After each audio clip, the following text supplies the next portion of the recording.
All right, my friends.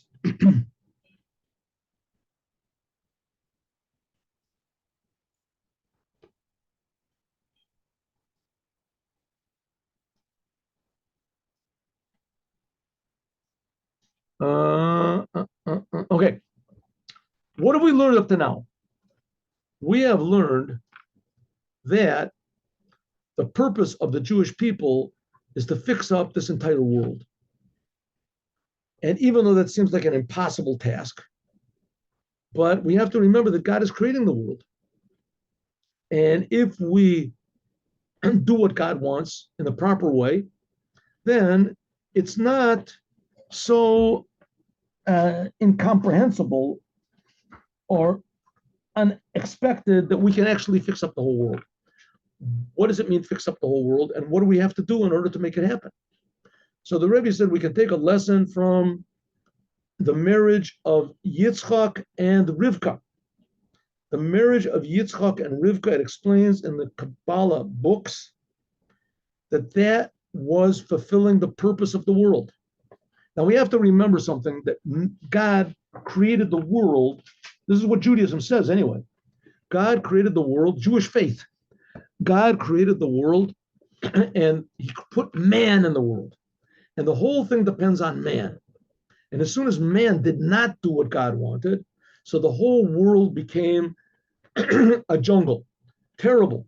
Things got worse and worse. It became decadent. It says Mole Oris Hamas. The Hamas, the world was filled with Hamas. It says in more, that's this group that's now, the world was filled with destruction and lying and cheating and stealing. And God said, I can't take it. And everybody agreed. Everybody agreed with this Hamas. That's what it says in the Torah. And the whole world, with now people are just in the streets, chanting.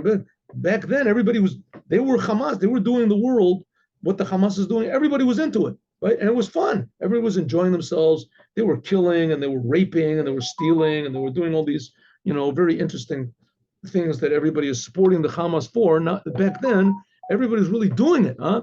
So God said, okay, that's it. I've had it. I'm going to bring a flood. But the whole point of the matter is that it depended on one person, Adam. If he would have fixed it up, it would have been okay. After Adam, so the whole world became decadent and debauched and crooked and everything. So God destroyed the whole thing, except for Noah. Noah came along and Noah defied the spirit of his times. And Noah, one person, Noah saved all of mankind, saved the whole mankind, made a whole new world, right? And all the non-Jews today are relatives of Noah. That's why we have the 7 Noahide commandments from Noah, because every non-Jew in the world also has the ability to defy the Hamas, to defy the powers of destruction, which are inside of every human being, inside of every person. Okay. So one person. So it ended up that after Noah was, yes, holy. Not only was this a ish tzaddik tamid, but he didn't really get the point. He didn't really get the point. It had to wait for another about 400 years, and then came Abraham. And Abraham, he, of course, he was born after the flood, Abraham, he got the point. And God said, okay, you're going to be the new people. You're going to be the Jews. You're going to be the Jewish people. And that's it. So Abraham gave birth to Yishmael and to Yitzchak. And God said, Yishmael, forget about it. That's not the, Yitzchak is going to be your offspring. So in other words, Yitzchak was the one who was in the place of Adam. Yitzchak was in the place of Adam. And Yitzchak now, he has to fix up the whole world, like Adam did. How is he going to fix up the whole world? So he did two things. Two things happened over here. Number one, he got married. And number two, he got married by means of a emissary, a Shaliach. This hints at two things. The marriage itself hints at the unity between all of the upper worlds represented by Yitzchak and all of the physical world represented by Rivka. And the fact that it was done by means of Eliezer shows that also all mankind, Eliezer was not Jewish, all mankind will also participate, but not just participate, all mankind will also be emissaries of the creator of the universe to improve the world. So all mankind will help the Jews. They'll be emissaries.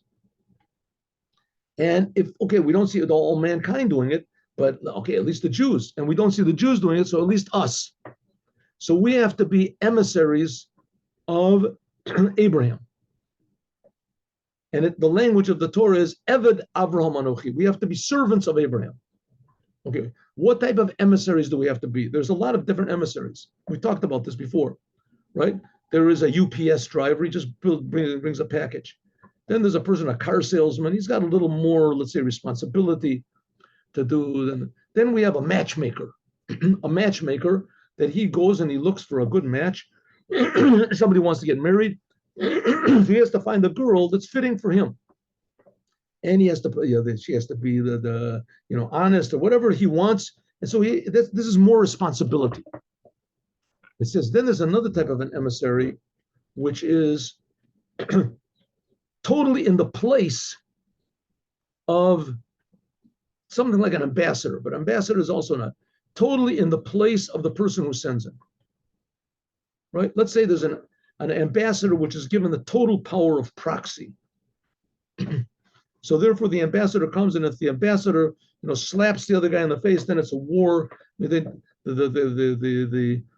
prime minister or whatever can't say, I'm sorry, my ambassador, he just gets drunk once in a while. Please, if the ambassador is whatever he does, that's like the king does it. That's like the president does it. Whoever sent him. Says the Rebbe, that's what we are. That's what we are. We are ambassadors for the creator of the universe to make this world a perfect place. And it says, Shaliach shel Adam kamoso, that we are emissaries of God. We're like God. We're like God. We're emissaries. Every person in the world that's sent into the world is sent with a mission to make the world a good place. How do you do that? By being in the world, doing what the world says, but always being connected and being aware that what I'm doing is not just me doing it. I am the hand, the limb of the one who's sending me. And this was hinted at by Abraham. He said he gave everything that he had. He gave a document, everything he gave to Eliezer. So Eliezer ruled over everything that Abraham had. According to this, okay, so but the Rebbe said, one second, there's one very important thing. An emissary has to be a human being. You have to be like the one who sent you. You have to be the one who sent you. Namely what? You have to have free will. You have to have the ability to make choices. You have to sometimes make choices, right? You have to yourself determine what is the best way to carry out this job. The goal is the goal of the one who sent you. But now you have to figure out what's the best way to do it. And this is, here we go. Al Pizeh, according to this, Yesh Lomar, we can say,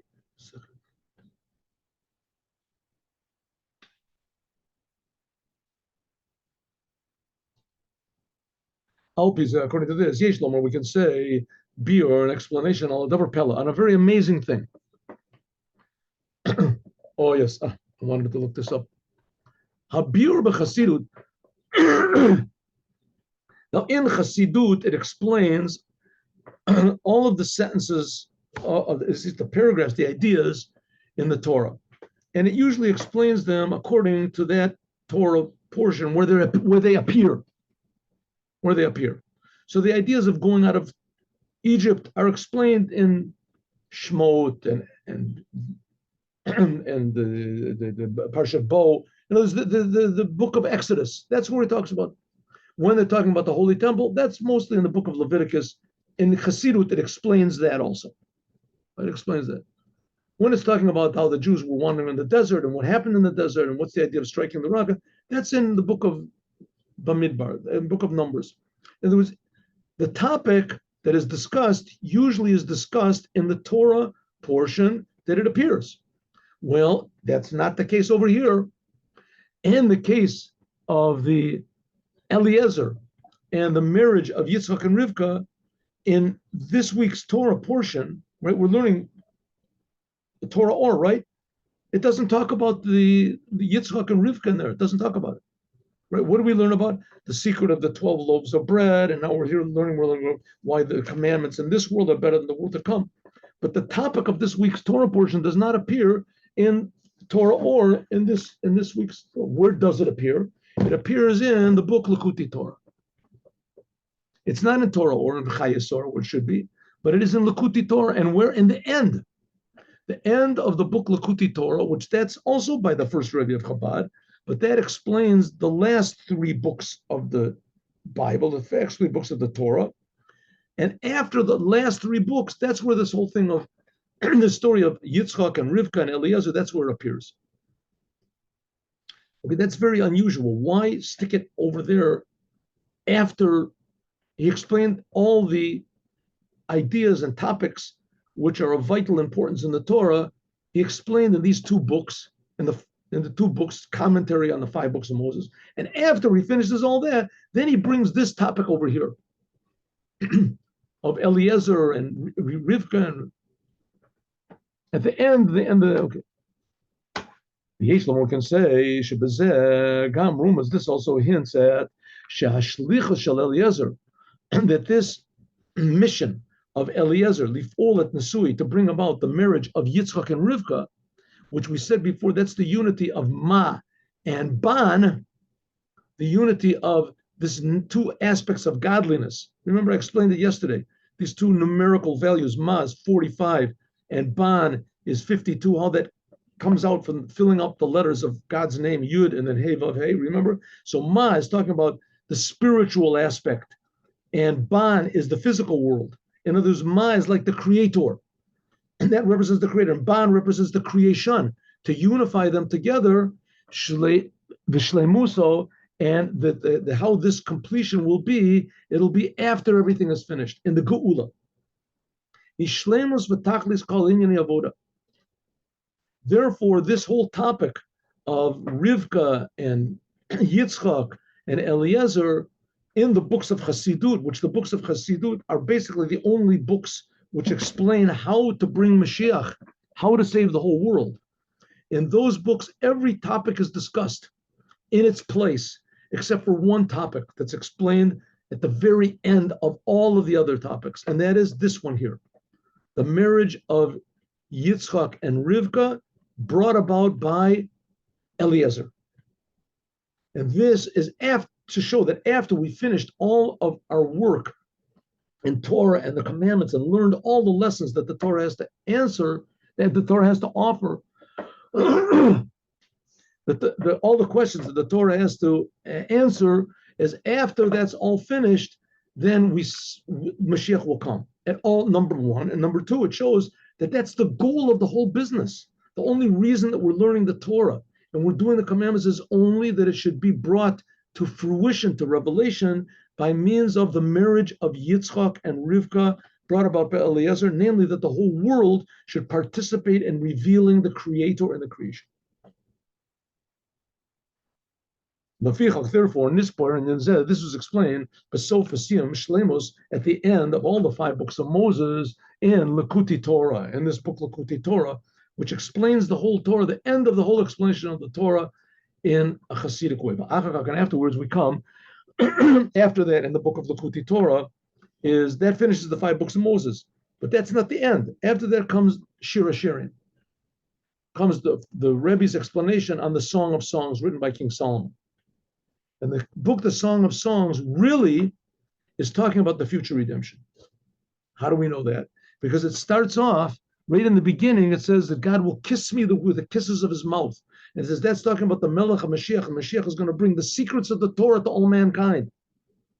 The Torah is just the voice of God, but the secrets of the Torah, that's the kisses of God, that's God's lips himself. Shleimus and Isuim, this is the completion of the marriage and the unity of the Jewish people with God. This is the completion and the unity of Ma and Ban, of the Creator with the creation. Kafishi, as what's going to be in the true future redemption, we said before. Hosif, and to add on, and again, just to remind everybody that what does it mean when the Creator is revealed in the creation? It means that that's really the way things are now. The fact is, that's the way things are now.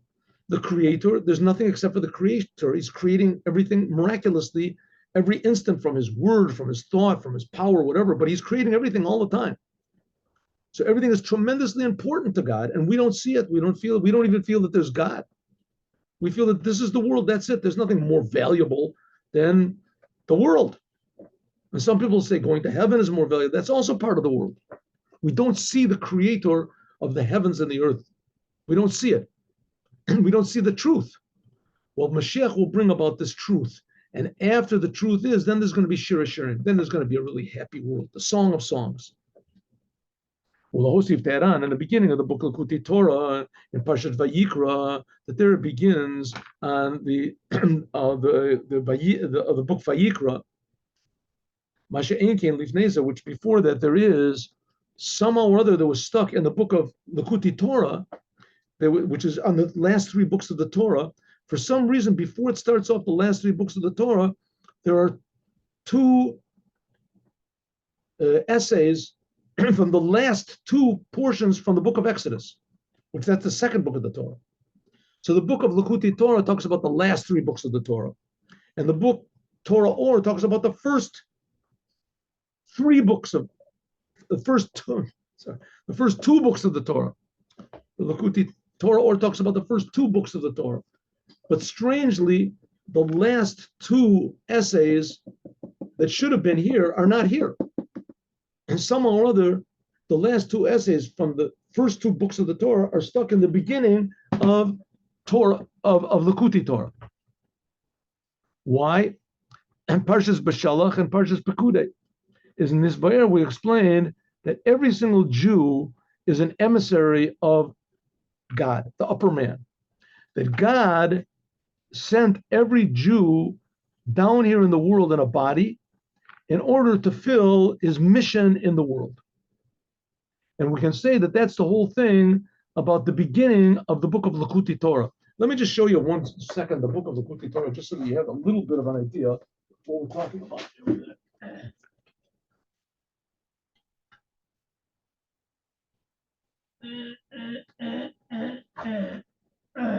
There we go. Here we have Likutei Torah. This is sort of an old copy, but here it is. See, nice thick book. Thick book. Here's a regular book. Here's like a book of Psalms, and this is big printing, right? Big printing, and this is little printing. See, little printing here. There we go. Here's the book of Psalms, big printing. See, big printing. Little printing. So it's a big book. It's a big book. A big book, right? And this is the last three books of the Bible, and strangely.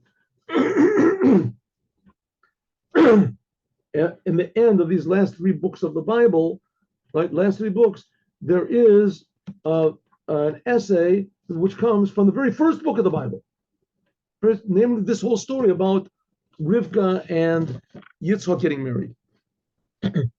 So this hints at the book of Likutei Torah. This hints at, and it starts off with the book of Leviticus. Leviticus is talking about the service of man, which is known, that we are the servants of the man from above.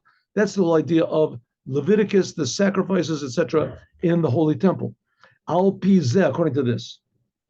Inyano shel Mashiach, Betor Shaliach, that God is an emissary.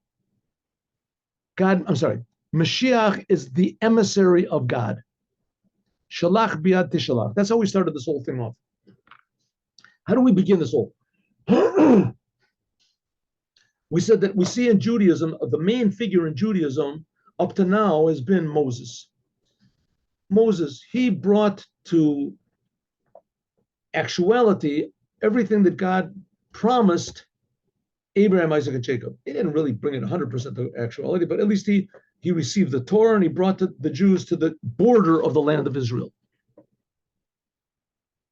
Brought the Jews to the border of the land of Israel. So if so, he was the one that was actually bringing to fruition the promises that God made to Abraham, Isaac, and Jacob. Abraham, Isaac, and Jacob, they were just three. Moses took out of Egypt, like 3 million people he took out of Egypt. That was the whole Jewish people. So Moses. So it says Moses was an emissary of God. When did Moses become an emissary of God? At the burning bush. Right before Moses took the Jews out of Egypt, God appeared to him in a burning bush. He was just a shepherd, and this bush was burning. And God spoke to Moses and said, Moses, good news, you're going to take the Jews out of Egypt. The Jews are suffering. Moses said, you don't have to tell me. I know that they're suffering. I happen to come from Egypt. I was born in Egypt. I know all the Jews are suffering, but what can I do? I'm just a regular person. Not only that, Moses had a speech impediment. It says it only got healed at Mount Sinai. It says at Mount Sinai, all the blind could see and the deaf could hear and the mute could talk. And Moses was one of the mutes. He spoke. But until then, at the burning bush, so Moses, I don't know what exactly speech impediment he had, but whatever he did, he couldn't be a public speaker.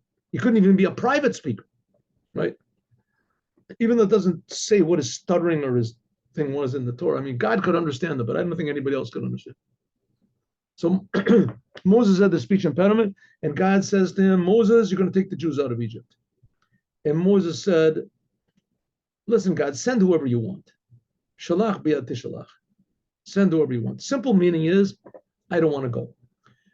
The more Kabbalistic meaning, or more a deeper meaning is that Moses said, listen, okay, if you want me, I'll go. But I mean, you're going to have to send Mashiach eventually anyway to take the Jews out.